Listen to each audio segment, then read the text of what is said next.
Assalamu alaikum. This is Pratusha Burwal welcoming you all to the English news from BTV Chattogram. Let's begin with the headlines. Chief of Army Staff General Raater calls on Chief Advisor Professor Muhammad Yunus. CA emphasizes Army's role in assisting civil administration.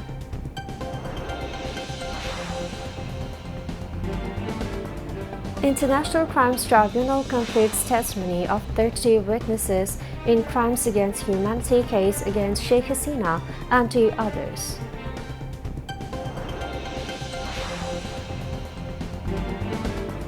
The NP's 47th founding anniversary observed through various programs.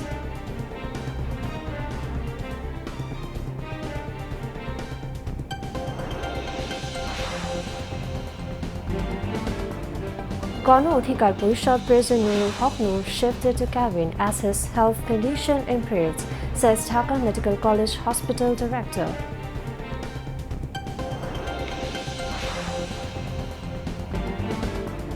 More than 600 die after magnitude 6 tremor jolts eastern Afghanistan.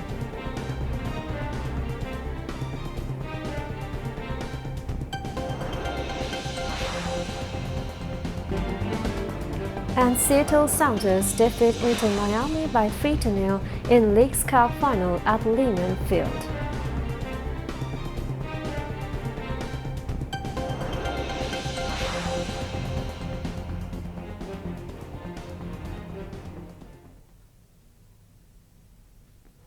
Viewers, those were the headlines. So moving on to the details.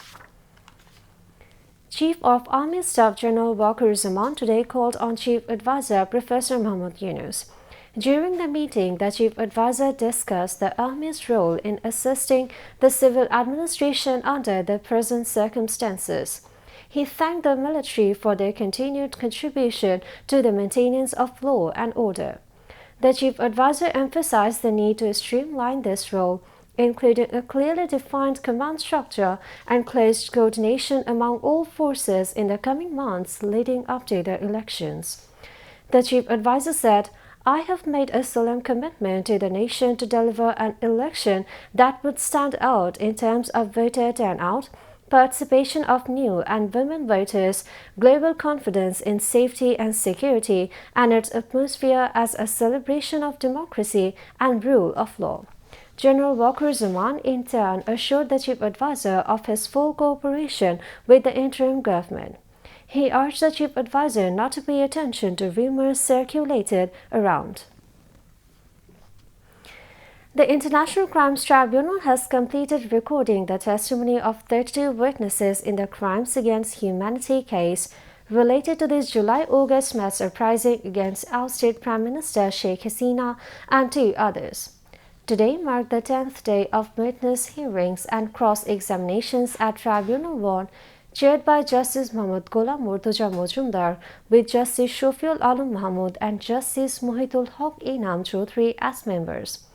The 2 other accused are former Home Minister Asaduzzaman Khan Kamal and former IGP Chaudhry Abdullah Al Mamun, who is the principal accused in the case. 6 witnesses were scheduled for testimony and cross-examination today. In the first half of the day, 3 testified: Sylhet journalist Mohit Hussain, Humayun Kobir Liton, and Dr. Mohammad Hasnat Al-Motin, Assistant Director of Mugdha Medical College Hospital in Dhaka. Over the previous 9 days, the tribunal heard 29 witnesses. The case has a total of 81 witnesses. During a press briefing at the court recess, prosecutor Mizanul Haq said the witnesses described the killing of journalist Abu Turab in Sylhet during the July-August uprising and the recovery of a bullet from an injured man, Shamsul Islam, through surgery on July 19 in Dhaka, which was later handed over to the tribunal's investigation agency.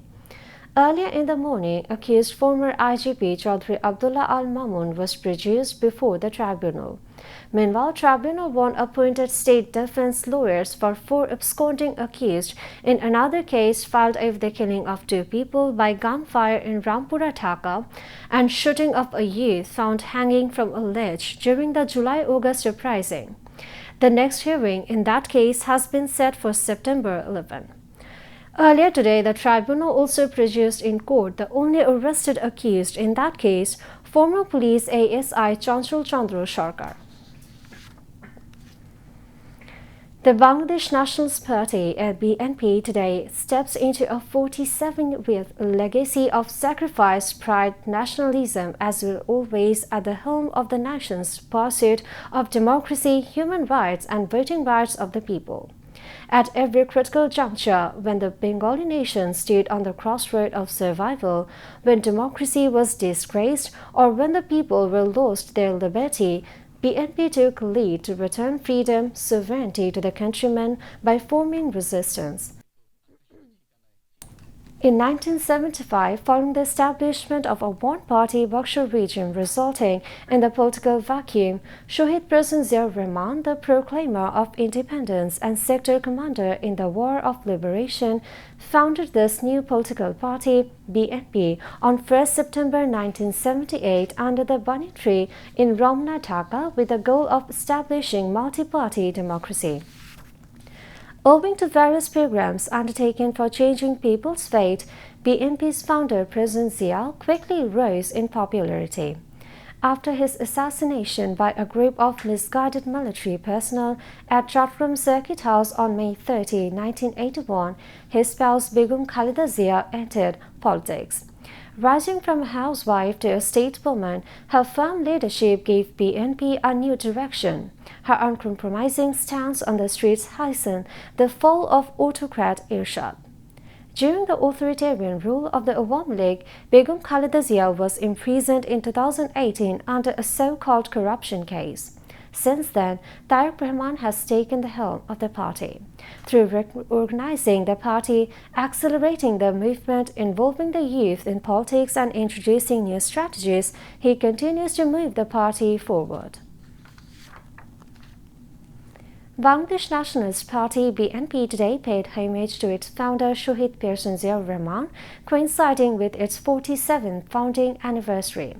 The party leaders and activists are also celebrating their founding anniversary across the country. Thousands of party members, led by Secretary General Mirza Fakhrul Islam Alamgir, laid wreaths at the Ziaur Rahman's mausoleum at the Sher-Bangla Nagar this morning. BNP Standing Committee member Salahuddin Ahmed, Chairperson's advisor Aman Ullah Aman, Senior Joint Secretary General Ruhul Kobir Rizvi, Joint Secretary General Khairul Kobir Khokon, Shohid Uddin Chaudhry Ani, Abdus Salam Azad, Central Leaders Mir Sharfat Ali Sapu, Kaji Abul Bashar, Saiful Alam Nirab, Dhaka North and South units, BNP leaders and leaders of its affiliated organizations were present. BNP was founded on September 1, 1978. To mark the anniversary, the party and national flags were hosted at the central office in Nurapalton, the chairperson's office in Gulshan, and other BNP offices nationwide in the morning. The program continues up to September 4 with tree planting, releasing fish, free medical camps, and sports event in the bourgeois cities, districts, and upazilas. On the anniversary, the BNP has also published posters and special supplements in nation daily newspapers. The health condition of Gano Adhikar Porishad President and former DSCSU VP Nurul Haq Noor has improved and he has been shifted from the ICU to a cabin, said Dhaka Medical College Hospital Director Brigadier General Muhammad Asaduzzaman. He further stated that it will take 4 to 6 weeks for the fractured bones in his nose and jaw to fully heal.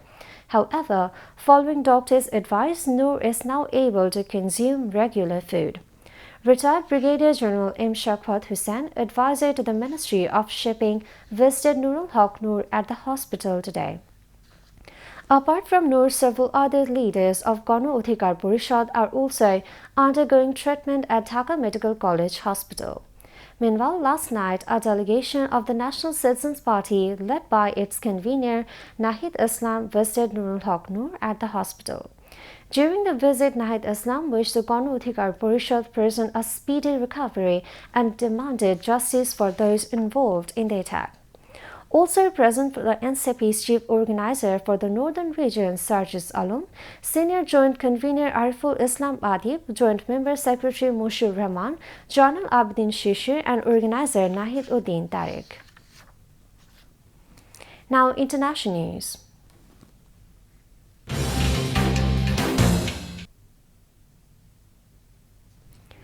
More than 600 people have died after a magnitude 6 earthquake hit eastern Afghanistan, the Taliban Interior Ministry reports. The quake struck at a shallow depth of 8 km, which can be more destructive and shook buildings from Kabul to Pakistan's capital Islamabad. The remote areas make assessing the damage hard, and helicopters are trying to rescue people from difficult-to-access regions. Masses are feared trapped under the rubble, while officials report entire villages being destroyed.